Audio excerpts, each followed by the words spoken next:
Did you see the abortion ban in Arizona?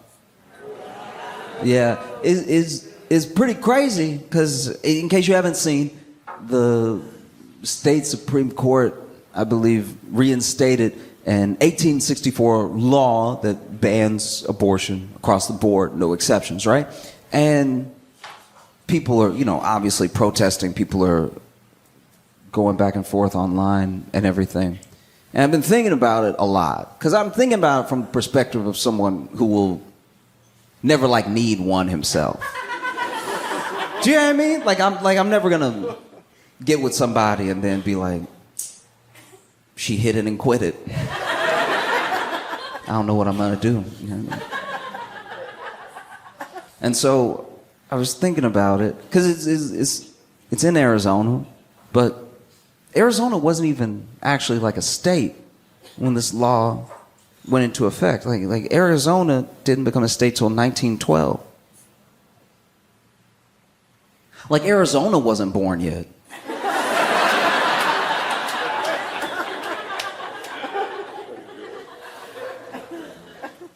And it's such a contentious thing because it's so much about belief, right? There's one side that believes that there's murders happen. They believe that people are dying, and then there's another side that believes in their autonomy.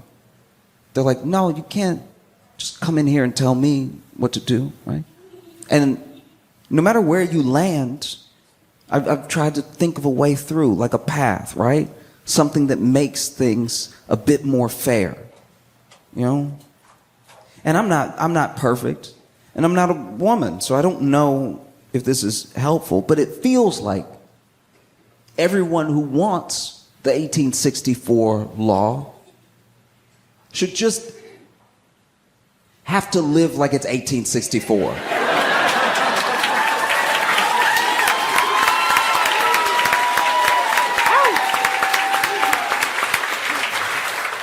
Because technically they shouldn't mind anyway. We're bringing back the laws, why not the lifestyle?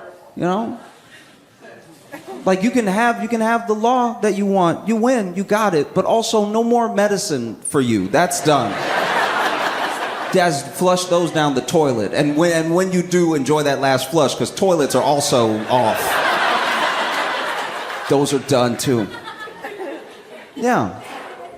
I don't know. Feels like we're leveling the stakes a little bit, Some of these people that want these laws, it's not actually gonna affect them. So you have to bring them in, give them some skin in the game, right?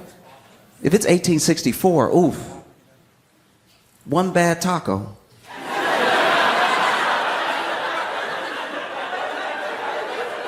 It might really take you out. Yeah. Oh. I just want a good doctor. I live in New York, and you think there'd be one, but I don't know. I just want to have a good doctor I can depend on and go to a lot.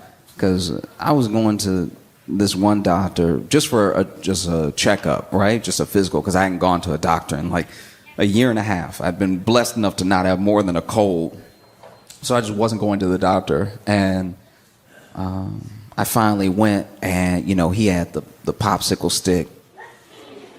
And he was like, go ah. And I was like, ah. And he's like, no, ah. I'm like, ah. And he's like, no, ah. And I was like, ah. And he's putting the popsicle stick in my mouth. He's like, no, go ah. And I'm like, ah. And he's like, deeper. I was like, don't say that to me.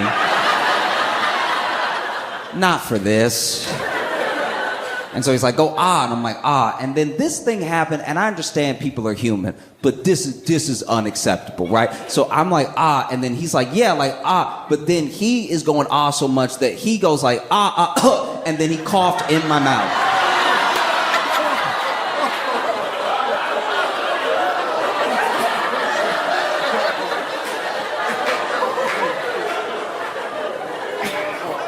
And I understand that we all human and everything. We all make mistakes. But this is half off now. You can't.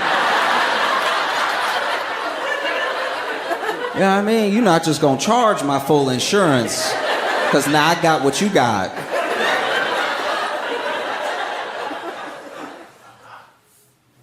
I'm a black dude. I'm a black dude with plenty of white friends. And it's crazy because, you know, there's a weird thing that you have to watch out for as a black dude with white friends. You know, you gotta watch out for a little tokenism in there. You gotta watch out, you know, you gotta go to the function, make sure there's another one of you. Because you don't want it to be just you. You don't want to be the only black friend. Because now I just know it's like, oh, you collecting. One black guy, one Asian guy. Oh, this is not good. This is grabbing us like infinity stones. You know what I mean? It's very uncomfortable. You know? But there are some tells to know, like, you know, past friendship and past any sort of like social constructs around race. There are ways to tell as a black person, all by yourself, how close your white friends really are to you, how they feel about you. You, as a black person, don't always know who your white friends are until they take a picture of you. Some of you don't know what I'm talking about.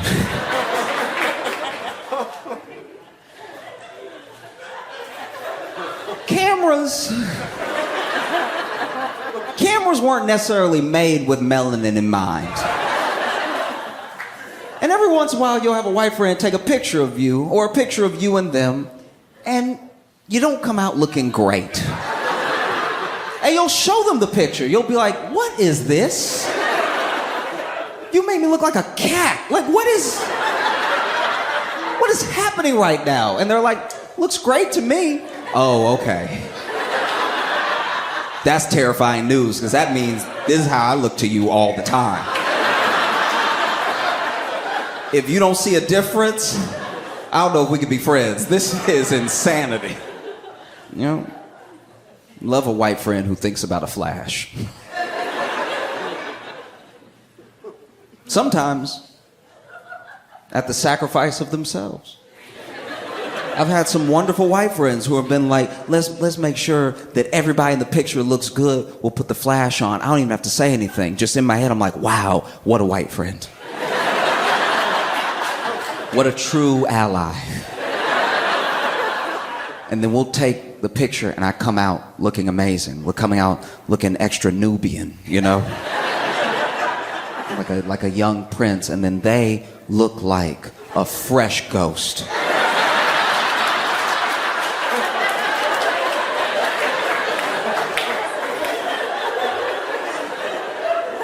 And this is where hypocrisy comes into play. This is where everyone can be a little racist, because I'll see the picture and I'll be like, I don't really see a problem here at all.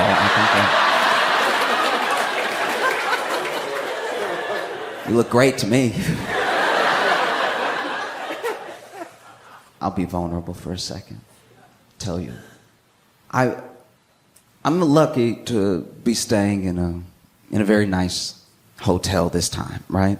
But I did a show in Detroit back in the day, and every time I do a show in Detroit, I don't really get a good hotel. I don't know if Detroit doesn't have them, but even when I stay at a different place, I'm having the same experience. And basically, I got some food, was going to my hotel room. I was eating the food in my hotel room, and proceeded to get food poisoning in the hotel room, right? So I'm very sick. I'm feeling horrible. And I'm feeling horrible quickly, which means this could be death. You know what I mean? Usually, even as poison, it sits for a second. It decides to stretch before it poisons, right? Like, let me get my, you know? But this poison went right to work. And so I ran to the bathroom and was in the bathroom for what had to be like 45 minutes, right? Like, I say that because I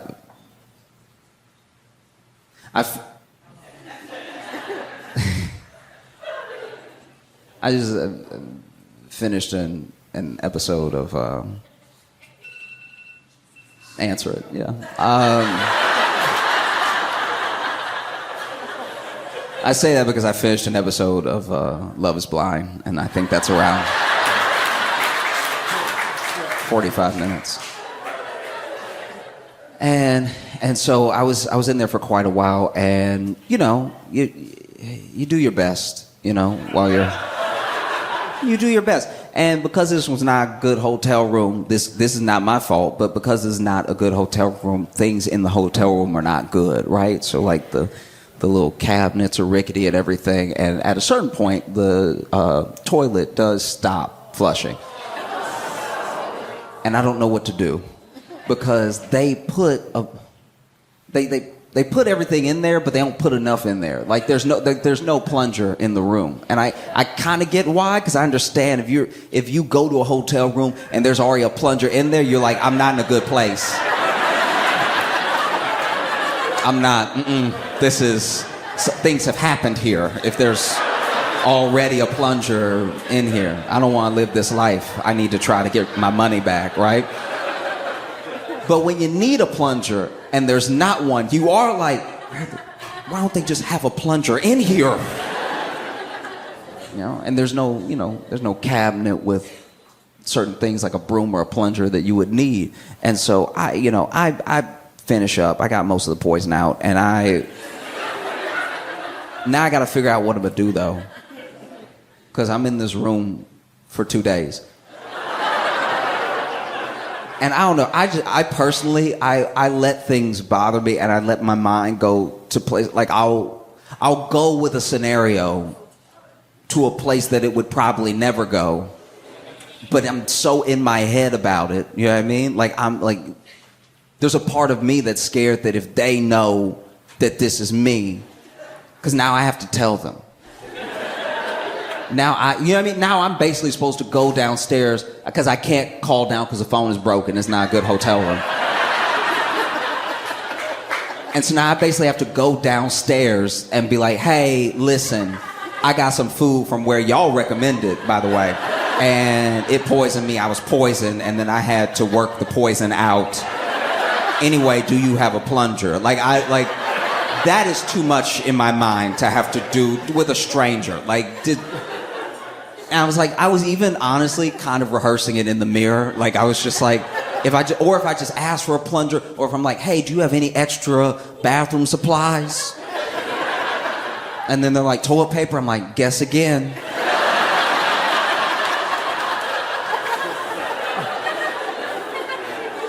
Like I don't know what to do next, but I'm panicking, and sometimes I really do. I don't let people see it, but sometimes I really work myself into a frenzy. And so I was like practicing in the mirror what I might say, and then I was like, no, because then even if I plunge it myself, I don't even want them to come in, because then they'll think of me like that. I can't leave a tip big enough for.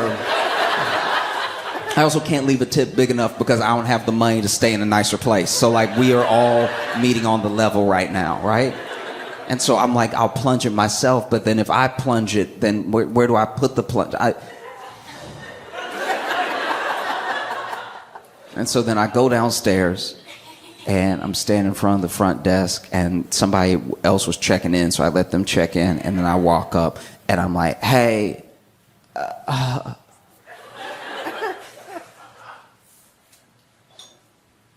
think my room got broken into.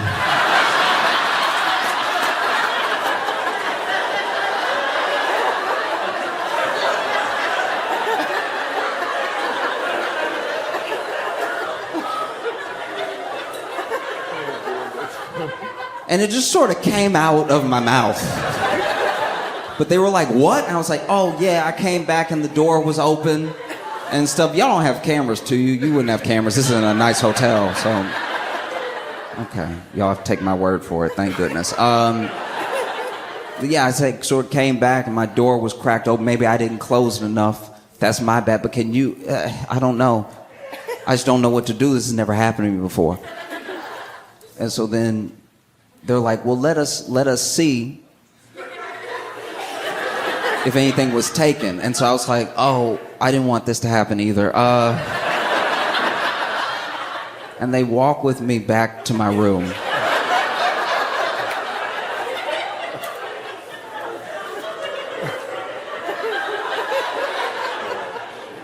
And so I open the door, and the bathroom door is closed. I had to close it. Even for me, it smells like poison in there. And so the bathroom door is closed, so that we're walking around the room. Now, I have been quite messy, so it does look a little robbed in there, which is very convenient for the lie I just told. Like, there's, you know what I mean? There's just, the bag is open and it's upside down. I did that. Like, I just got frustrated. I couldn't find my fidget spinner, and so I was like, But then I'm looking around, and they're looking around. They're like, do you see anything missing? I'm like, no, not really. And then I slip back behind them while they're looking around. And they're like, yeah, it doesn't look like they kicked the door open or anything. And then I open the bathroom door. I'm like, oh!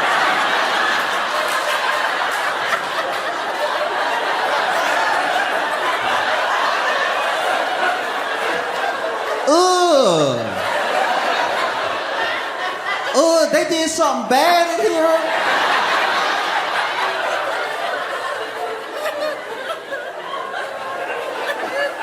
Y'all need to up security. Y'all.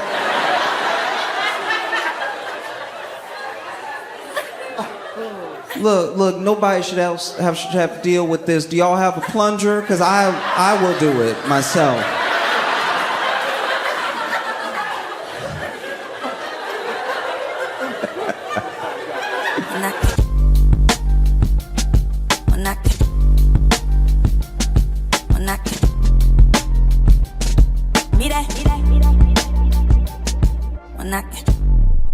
Asheville, North Carolina, make it loud for Josh Johnson!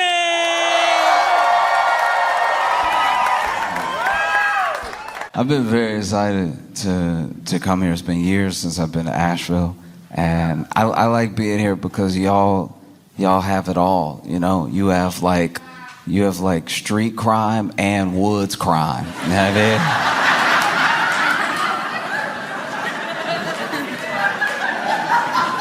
You know what I mean? Like, this is one of the only places in America where a deer could get shot with a Uzi. You know what I mean? Like, y'all really moving out here. No, it's incredible. I was, last time I was here, we were on the road and we were headed to a show, and there was a dude. Okay, there's no good way to pop out the woods. I'm trying to be fair to him, right? Like, I don't know what I was expecting. I don't know how it could have been better, but there's no good way. This dude, we're passing by in the car, and, things happen fast when you're on the highway and everything, but from far away until I passed him, I see this dude pop out going...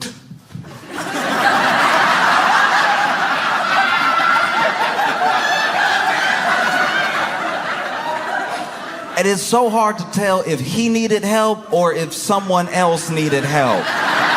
Do you know what I mean? Like, you either the victim or the assailant, but you looking like you could be equal parts right now. You know what I mean? Because it wasn't like his head, like it wasn't like he had an injury or something. He's like, oh, what happened? He looked surprised that there wasn't more woods to run through. This dude popped out of the woods like there was supposed to be more trees. This man popped out of the woods and froze. And my friends and I were just looking at him in the car as we passed. One pointed, and okay. He ran out of the woods as if to be like, oh, I made it, I'm free. Or, damn, they got away. I can't tell which one it was.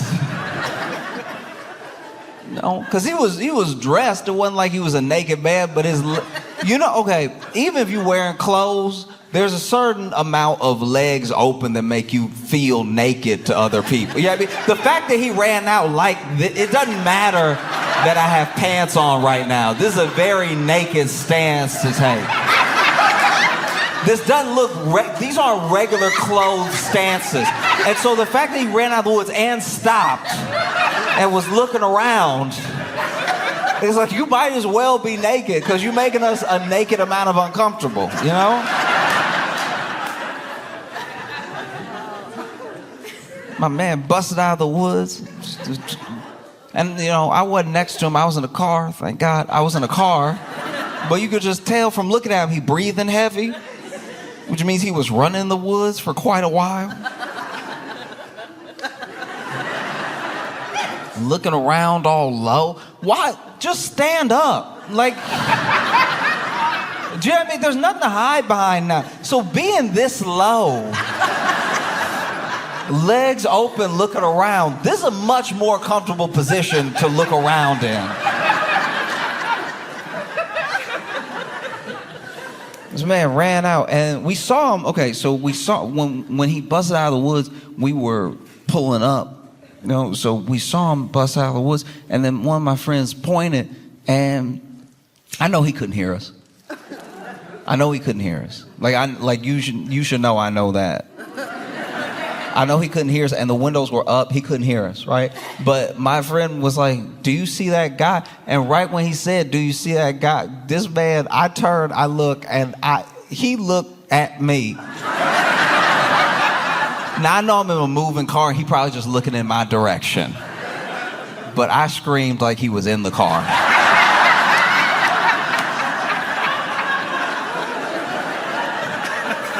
I wanted to have nothing to do. The fact that this man, I'm lit like this, and then this man. Nah. Sometimes it's not the time to smile, you know? You know, smiling after running out of the woods, I think you are the assailant. I think that you... But no, it's great to be back. It's great to be back in Asheville with you.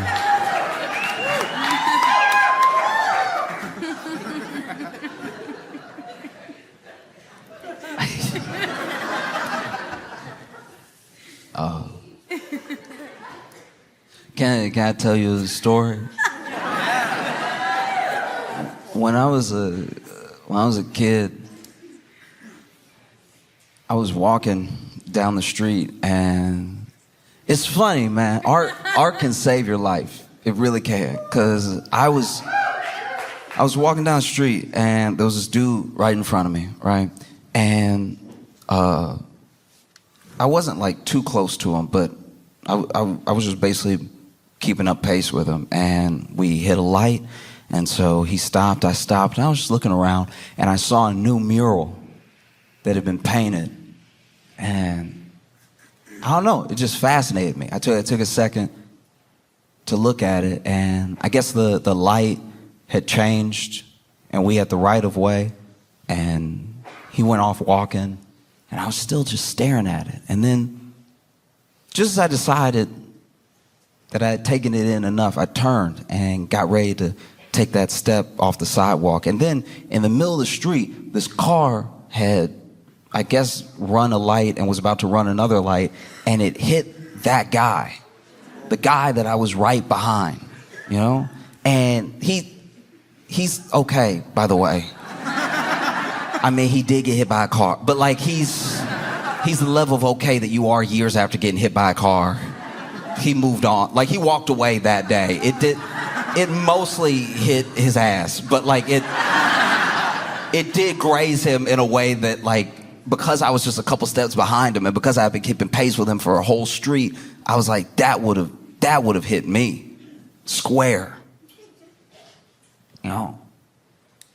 And I mean, they were trying to stop. They had slammed on the brakes. That's actually maybe one of the reasons I turned, because I started hearing the screech, and I saw it, boom. And he got up, but he did bounce. Like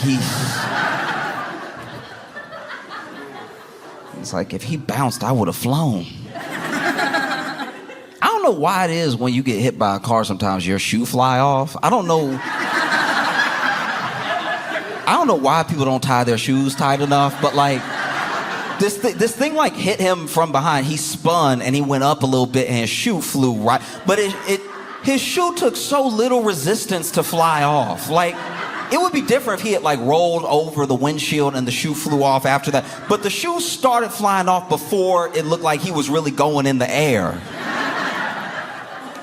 It looked like he had one shoe and one sandal. The shoe was so ready to fly off. Anyway.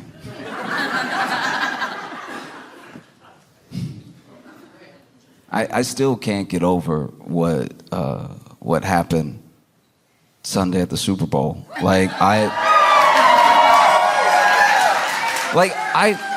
want to be clear about something, right? I watched the Super Bowl not really rooting for any one team, just sort of watching to watch. This is a big event and everything. And the Chiefs lost harder than the Eagles won. I don't know if that sentence makes enough sense, but it, like, at a certain point, I was just like, maybe I could play. Do you know what I mean? Like, I'm not good either. I could get tackled too. Oh, that was rough. That was hard. There was one point where I was watching it, and I was like, guys, you want to watch a good game. Like, in my mind, you want to watch a good game, especially when you don't have any loyalty to any team. You just want to watch like a really fun, wow, that's crazy type game. And it was such a thrashing that I was like, y'all, not in front of Taylor.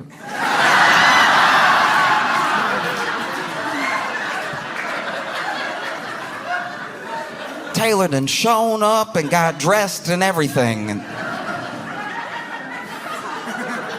there was one point that they went to Taylor on the camera and they booed Taylor. I was like, what did she do? Do you know what I mean? There's nothing America hates more, apparently, than a woman minding her business.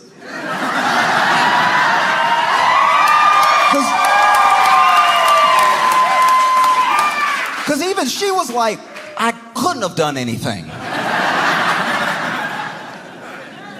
But I tell you what, you know, I want somebody to believe in me, to really, truly, from the bottom of their heart, believe in me the way those commentators believed the Chiefs could make a comeback. The things that I was hearing made me feel dumb. I started to feel like I didn't understand football at all the way they were talking. They were talking so wild about, so first 10 points that the Eagles got, they were like, hey, fun little fact for you. Every time the Chiefs win in a Super Bowl, they come from behind. I was like, what stat is that? All right. Okay. And then the Eagles scored another touchdown. They were like, well, it's only the first half. Anything could happen next half. It's like, all right. And then they have the halftime show. Then they come back from the halftime show, and then they're asking one of the announcers. They're asking one of the commentators, like, what was the mood like in the locker room for the Chiefs? Like, what was the plan? And the person they were talking to was like, they know. No, they know they like 34, 39, whatever points behind. They were mostly talking about that. They were like, oh, we got to go out there and correct that. That doesn't feel good at all. We got to do the opposite of that next time. Was the general mood in there, was to just be different than they were before. I think there was a little prayer. Yeah, they were in, they were in tough spirits, but they're going to try and make a comeback in this next, because, Taylor's here. We got to do it. And it was the third quarter. Eagles scored again. And the announcers came on, they're like, look, you never want to celebrate too early if you're the Eagles, right? Because you have no idea what these Chiefs could do. You can tell they're just trying to like save the ratings as hard as possible to make it seem like there could be this 10-second comeback of 59 points or whatever they need. It was the most insane. I was like, no one has ever believed in me the way that they're like, you never know though. Even when it was the last 5 minutes, they were like, you never want to celebrate too early because that's how you can lose the game even when you are 99 points ahead, okay? It's the hubris that loses games. I'm sitting there like, do I not know how to count? Like, it's too many sevens away. I think they got it.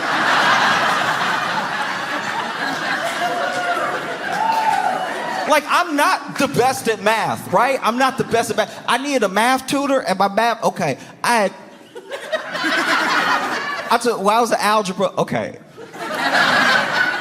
Math is like one of the only things that I really struggle with genuinely, and not like basic math, but math once it gets like conceptual, right? And so I had to take Algebra 1 twice. It's the only class in my life, I think, or maybe there's one other, but like it's one of the only classes I've ever failed and had to take again, right? And so I'd take Algebra 1 twice, and I was so thankful when I finally got like a C after the second time, and then they made me take Algebra 2, and I was like, last I checked, 1 + 1 is 2. I don't know what y'all are trying to do to me, okay? But while I was at Algebra 1, okay, I had 2 math tutors, and one tutor quit. One tutor quit because it was, okay, they were helping me, and then I was basically getting things so wrong that they were questioning. They had to get away from me before they didn't know algebra anymore. And so then I knew I was bad. I knew that algebra was like never gonna be in my job description because my second tutor, there was one time we were working on a problem and she stopped herself just short of fully saying it, but she saw me struggling so hard. This woman almost said, sound it out. And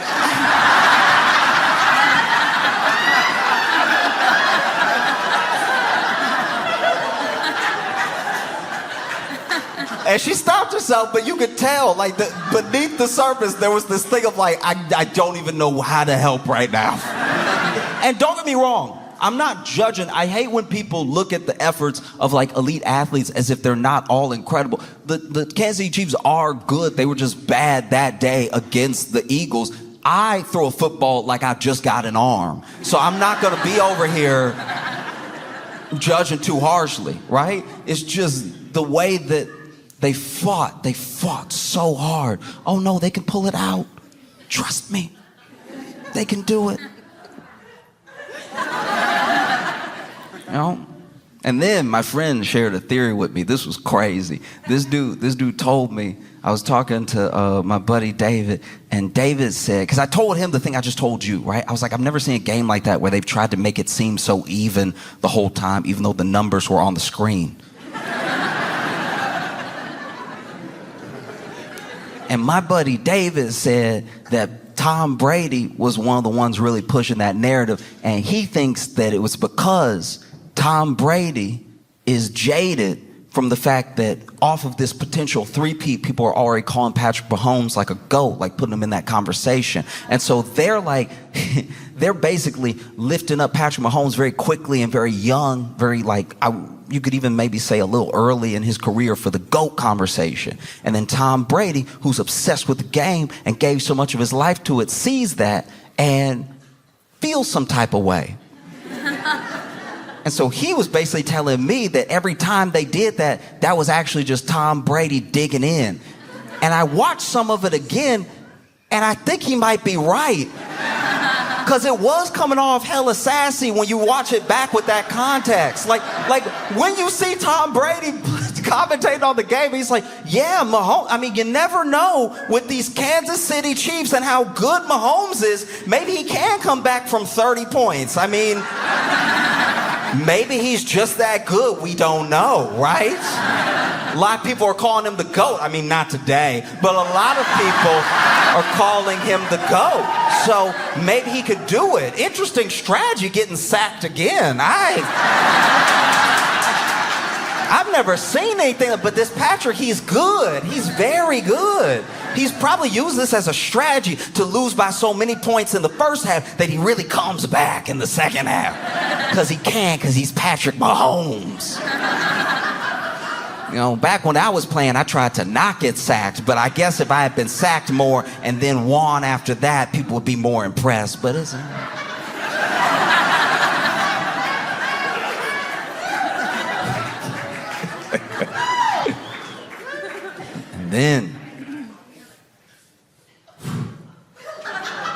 And then you had the Super Bowl halftime show.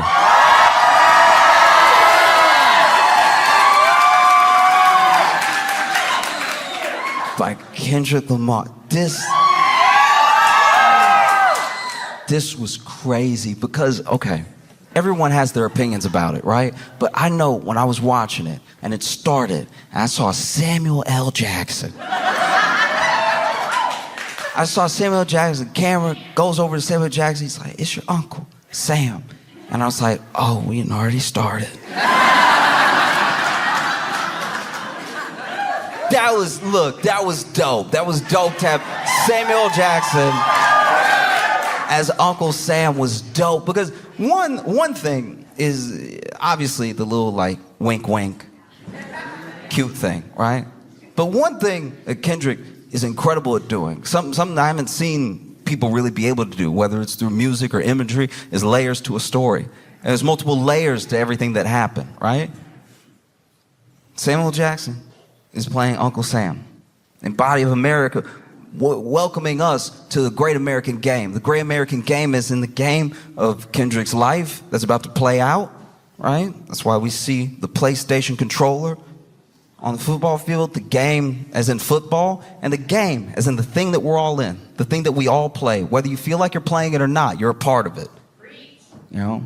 And one thing you have to watch out, because Kendrick leaves these Easter eggs and stuff like that, you also can read so deep into it, you go off on a deep end where if you were able to talk to Kendrick, he would be like, nah.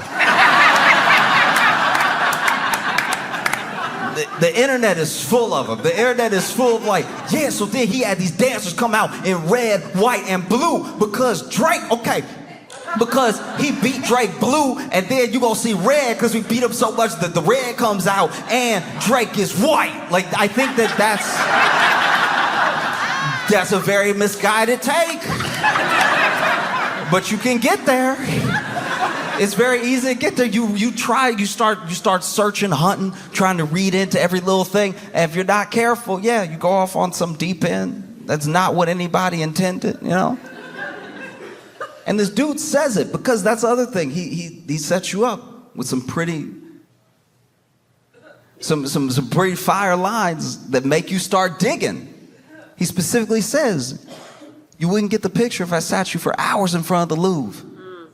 So now even I'm digging. I'm like, oh, okay, yeah, the Louvre. All right. Drake is Canadian, French Canadian, the Louvre.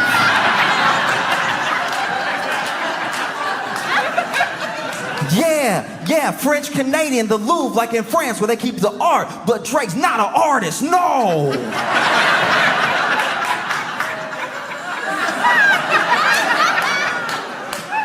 No, that might not be it. That might be, that was dumb, my bad. And so he does the snippet, some people are calling it bodies, and then he does Squabble Up, and out of nowhere, after Squabble Up, Samuel L. Jackson comes out again, no, too loud, too reckless, too ghetto.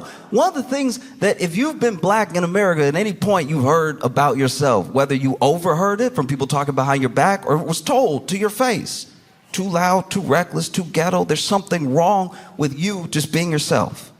You know? And it's delivered by Uncle Sam. Right? I don't know, when I go to like a new place, one time my friend was asking me, because I travel so much, he's like, how do you know how racist a place is when you go there? You know, don't you think about it? I was like, yeah, I think about it. You know, if you're black and you travel America, you think about it a little bit. And I was like, you know, this is the way that I know. I'll just go to like a West Elm or a Patagonia or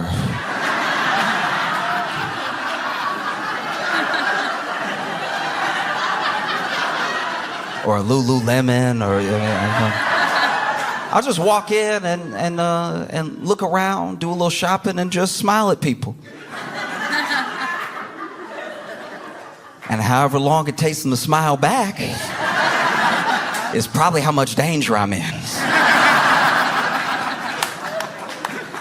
You know, you go into Patagonia, you smiling at everybody. Hey. And you get a couple smiles back quick. You're like, all right.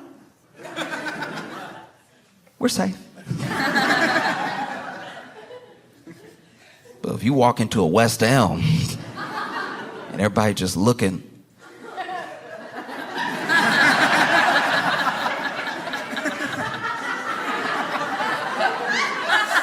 Looking at each other, too. No, you say something. Somebody finally approaches. They're like,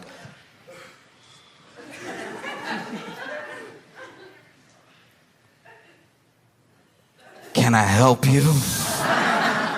I know we're not staying there tonight.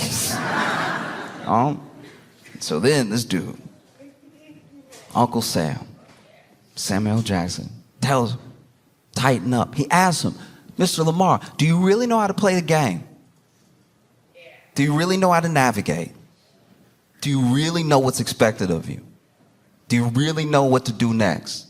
Then tighten up. And that's a wild conversation to have with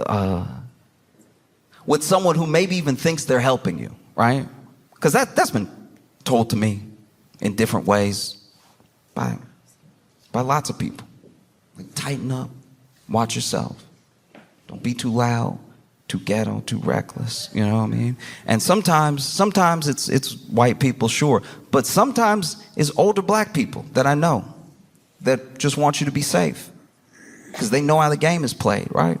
Because I don't know if you can tell by looking at me, but I'm not exactly a hard individual.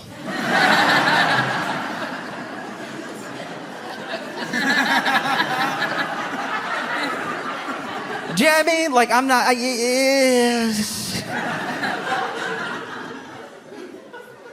You know what I mean? Not only am I not a hard individual, I remember one time, my mama tried to raise me to be a gentleman. And there was this one time, I was in college, and I'm working on a group project, and one of our classmates was ready to go to her car, and she was like, hey, does anybody mind walking me to my car?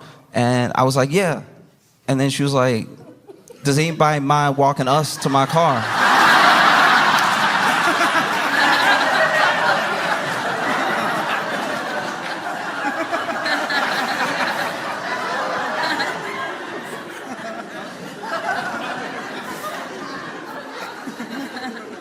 I'm not a hard individual. I'm smiling at everybody. Literally, I use the smile test. That's how I know if a place is safe or not. I smile. I make myself open, right? I show. I'm no threat. And I even got in trouble with my friends one time because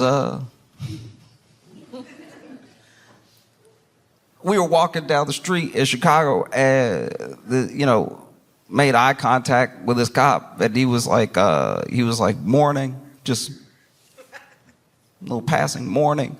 And then I didn't realize it came out like this, but apparently I was like, officer.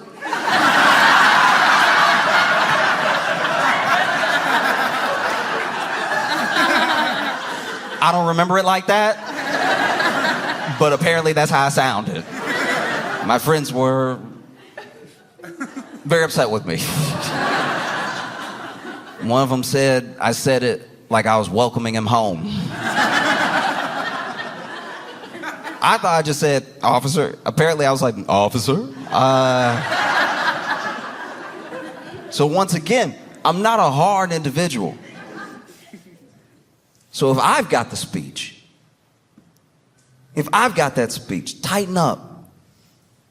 That's too loud, that's too reckless, that's too ghetto. If I got it, damn. There's no end to the game that you can try to play with respectability politics. You can either be yourself or you can't. And if you can't, then to whatever degree that you can't, doesn't really matter. Do you really know how to play the game? Then tighten up. Goes into Man at the Garden. And Man at the Garden is one of those things. It's a refrain. I deserve it all these things, right? And he's on the block. And you see these boys on the block, so black. Gold teeth, dreads, everything. And then they scurry. They see Uncle Sam coming. Uncle Sam walks up. Kendrick's already walked off. And he says, oh, you brought your homeboys with you. Okay, little culture cheat code. Turns to the camera. and says, scorekeeper, deduct one life.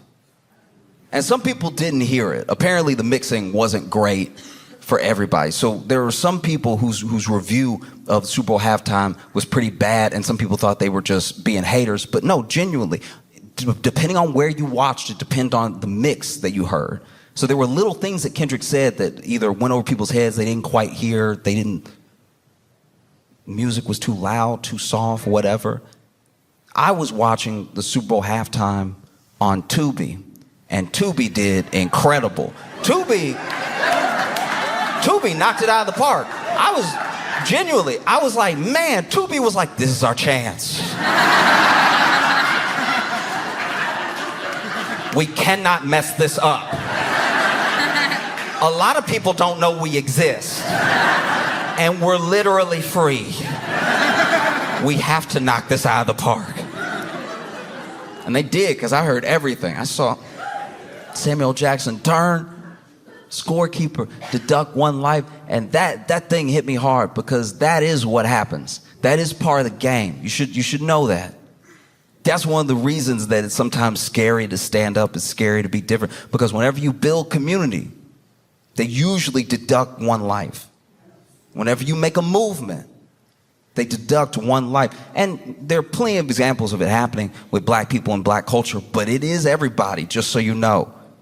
No matter who you are, no matter what you look like, no matter when you came to this country, try to start a union.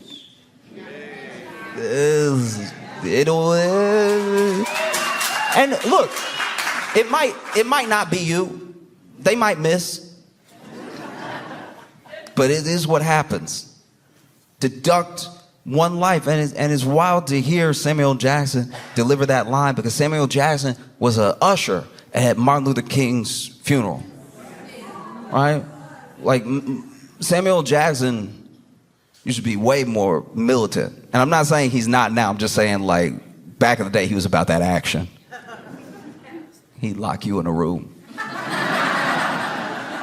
and wait till you came to your senses. So then they go to Peekaboo. I don't know, it's just funny to me what Kendrick just played the Peekaboo.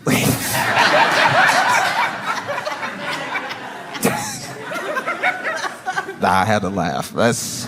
People have so many theories about Peekaboo, about him using Luther and all the stars, SZA coming out, being on the triangle. Like, I'm not acting like I caught every single thing, but I know that when Samuel Jackson pops up again and he says, yes, see, that's what we want. That's what we want. That's what America wants. Nice, calm, you're almost there. Don't mess this up. Right? Yeah. Because if we're being honest, that is the truth of the matter. People, even sometimes people who love hip hop, love black people, love anyone different the way that people love those tigers they take pictures with. I don't know if you've ever been on Tinder, but every once in a while on Tinder there'll be somebody with one of their pictures is just them next to a full-blown tiger, hugging them, and the tiger's sedated as hell. The tiger is over here.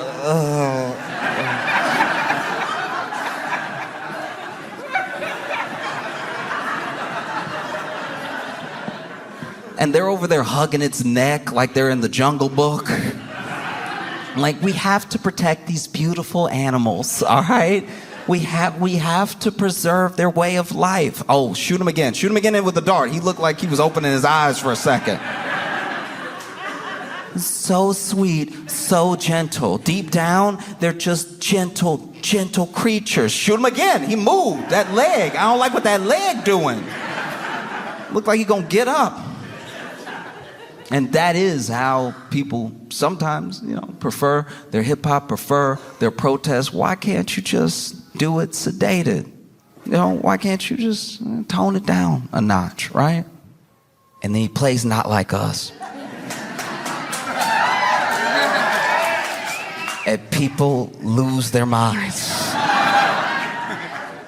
I loved him. I loved him playing it because of what he said. when he started it, 40 acres and a mule, this is bigger than the music. They tried to rig the game, but you can't fake influence. That's wild. If you really think about those lines in any context outside of the Super Bowl, outside of Drake, the song, Not Like Us, everything, they still stand all on their own. How many of us feel like we're in a rigged game?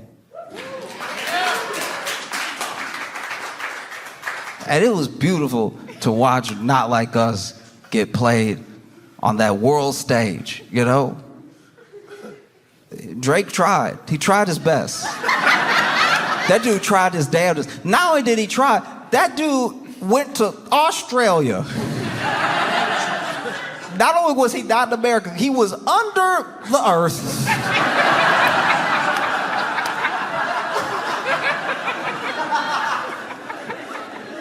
This man went under earth to do, to his credit, I'm not acting like he's not a big artist. I'm not acting like he doesn't have an album dropping this weekend. I'm saying like this dude went under the earth to do an arena show just to make sure at least these people aren't watching the Super Bowl.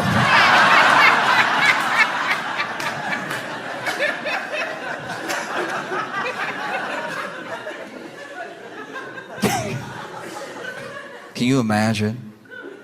You go to that Anita Max Win tour. You paid extra for tickets. You pretty close, and you get a little curious.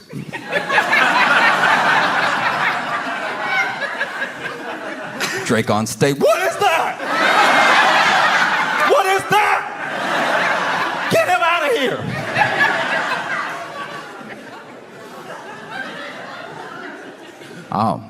Then, you had that dude. That dude performed Not Like Us. When I was like 2 years ago, I went to visit my friend. Now my friend had a baby years before that. By the time I met his kid was 5 because we hadn't seen each other a really long time. And cutest kid. It's crazy that my friends are having kids because I can see, you ever see somebody who looks so perfectly like a mix of their parents? You see perfectly both of those people in this new person. And we were supposed to hang out all day, and he went and we were in the kitchen, and he grabbed something for us to drink. And so he had poured himself an almond milk, poured kid something, was like, "Will you want anything?" I was like, "Oh, I'll just take that." And then poured me some. He's like, "I'm gonna just go ahead and get changed. I'll be right back." He goes upstairs, and now it's just me and his kid. And I'm like, "How you doing?" He's like, "I'm good." And it's crazy because he even had I'm just meeting this kid, but he already had my buddy's mannerism. Just that shoulder thing. "I'm good." It's exactly like his dad. "I'm good." And it's like, "Oh, okay. You having a good day?" He's like, "Yeah." It's like, "You excited? I think we're gonna go to the zoo or something." He's like, "Yeah, sure, I'm excited.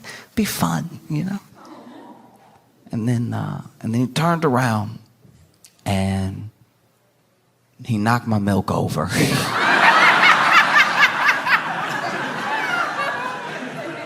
And this kid had been so sweet up until this point. I was sure it was an accident, right? Until he turned to me and he was like, "I spilled your milk."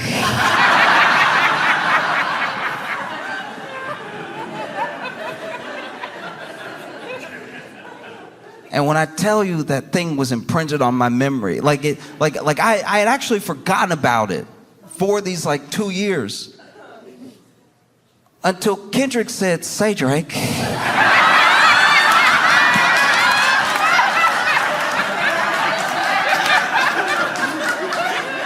Kendrick Lamar has an incredible smile. But he always seems to use it for dastardly deeds. This man said, "Say, Drake." I haven't been that scared. I know he was talking to Drake, but even I was at home like, ooh. That man whipped around and said, "Say, Drake," like he just ran out of the woods.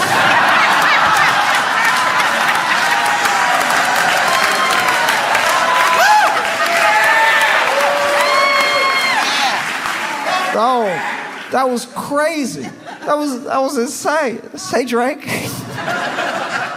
And then you see a glimpse of Serena.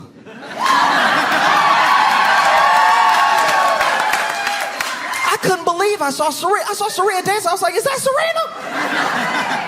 And Kendrick and Dave Free must have known we wouldn't believe it was Serena, because then they showed her again. I was like, well, that is Serena! That's Serena over there, crip walking.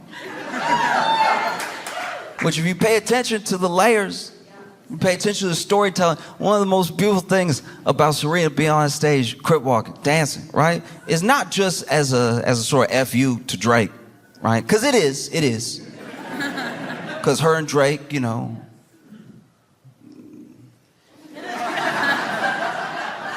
And then Serena moved on, and Drake couldn't handle it. A lot of people think that Kendrick Lamar is Drake's kryptonite, and he really isn't. Drake's kryptonite is a woman who's moved on. Do you know what I mean? Like, there's nothing that Drake hates more than a woman minding her business.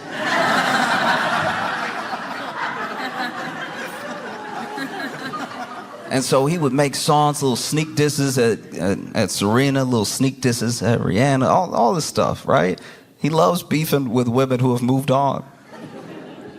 The best way I can sum up Drake to me is, one time I was in Chicago, and apologies if you've already heard this little quick story, but I was in Chicago, and I was sitting on the train, and this woman gets on the train, beautiful, like knockout gorgeous woman, right?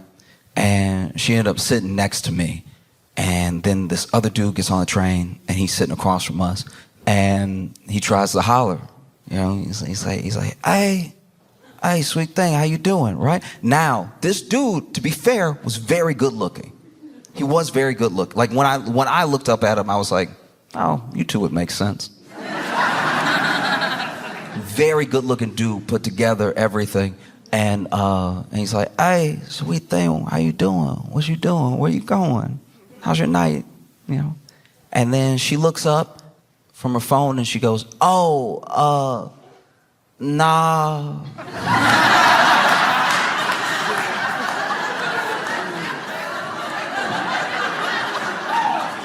And I hated that I was sitting next to her, because I had to turn all the way around.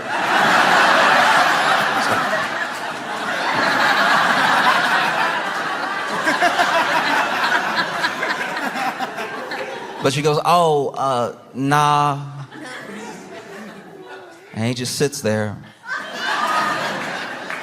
Sits there for like, maybe 40 seconds. And then train doors open. And he looks at her and he's like, you can't hurt me. And then he got off the train.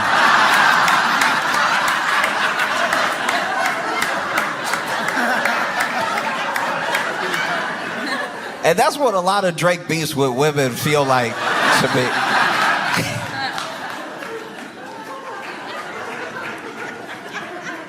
Because the layers of Serena dance is not just like this FU to Drake. Is one, also, we're playing the game, right? We're all part of the game. And it's a black woman having a good time. Which is also pretty revolutionary. You know? And if you follow Serena, and if you follow tennis, you'll know that when she did the same dance at Wimbledon, they came for her hard. They said it was too loud, too reckless, too ghetto. And now she's doing it in front of the world.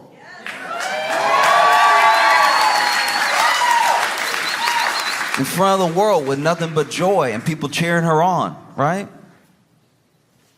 Giving us full circle moments. I thought that was so dope. You know? I even tried to do it. I hurt myself. I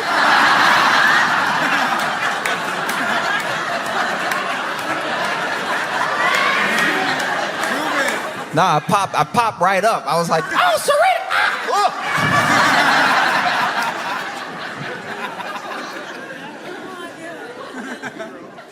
And I think that one of the most revolutionary things you can do is just have joy. Just have a good time. I watch so many people I watched so many people just having fun. I watched people watch it and have fun. That warmed my heart, just to see so many people having a good time. I know it wasn't for everybody. I know there were some people that thought it was boring, they didn't like it or whatever. And he said ahead of time, you wouldn't get the picture if I sat you for hours in front of the Louvre. So it may not be for you, and that's okay. But I watched so many people have such a good time. It was dope, you know? And it's more than fitting. It's a blessing. It's an honor to talk with you about this, about black music, about black joy at the Orange Peel in Asheville, North Carolina, a place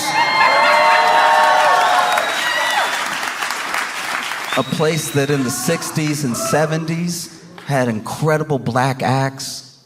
You know, was sometimes one of the few places that they could get booked where black-owned radio stations had DJs do party nights. Like, it was great to be here, and I appreciate you having me. You know,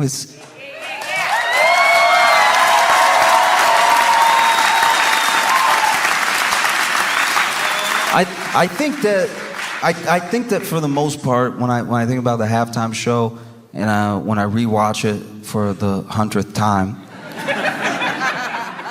and there were so many people that were critical of Kendrick. It should have been more. He should have done more. He should have like gone up there, been more militant. He should have done this, should have done this. And it's like, look, can I just tell you, I'm not trying to be a bummer when I say this, but like everything you've ever watched that ever went out on a broadcast that you thought was revolutionary or you thought was ultra militant was approved for you to see by a corporate lawyer. Like all of it was. You know? In fact, whenever a moment gets through that's not that thing, that person usually faces swift consequences. There's so many people that are like, no, he didn't go far enough. He could have done so much more. And it's like, look, I understand. That's what people are saying. But if you really believe that, if you really believe that he should have done so much more, I can tell you this, art can save your life. Art can absolutely save your life. I believe it from the bottom of my heart. But believe me when I tell you that entertainment will never be your salvation. All right? Art can save your life, but entertainment by and large is escapism. And no one has ever escaped their chains by forgetting they were there. So you cannot, when I tell you, you will not be saved through entertainment alone. Expecting Kendrick to rap so good that Trump is like, I'ma stop.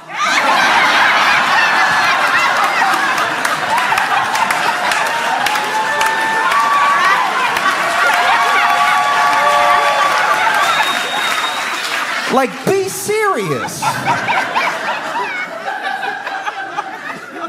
If you really believe that, if you really believe he didn't go far enough, he didn't do enough, there was so much more he could have done, forget the symbolism, forget the double entendres, he should have spoke plainly, he should have put it all out there. I have great news for you. There are these things called books, right? There's these things called books, and every revolutionary that the government was scared enough to murder, almost all of them wrote one before they died. And they're so confident that you won't read it, they have it for free at the library.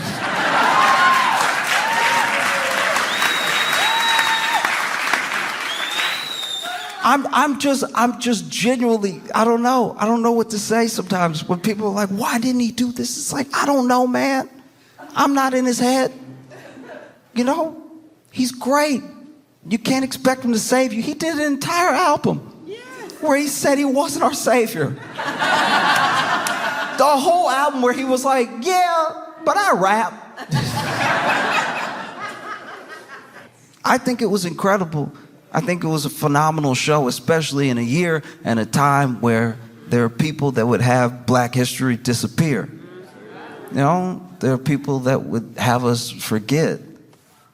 And I think the only way to stop black history from going away is to make more of it all the time.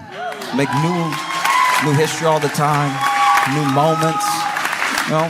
Because so many people were like, man, it was so boring, I didn't get it. And it's like, you know, it's the most watched thing right under the moon landing, but I'm sure that was hate watching. You're right. I think that whatever you take away from the performance, if it's art that touched you, that made you feel something, that's good. That's all you can hope for.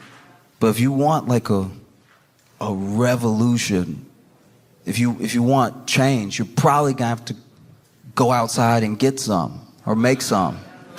That, like, if you want, like, because then, you know, he plays Not Like Us, and then we all scream Mustard. DJ Mustard comes out, they're dancing. And one thing I really loved about the performance, genuinely from the bottom of my heart, is that almost always what people will do, the Super Bowl thing to do is go out there and play your hits. Make a medley that reminds us why we love you, right? And this dude, he did some of his hits, but he mostly did this GNX album. He even says it when they start playing TV Off. This is GNX. We came here from Compton, California to party with y'all. Master. No. Then the Super Bowl halftime show ends after he hits that TV Off, game over, cold stuff. And then they come back. Tom Brady's like, well, let's see if Patrick Mahomes can like really bring it home. Like, he's so good. I've heard he's great. I've heard he's fantastic. So I'm sure he can come back from this 2,000-point deficit.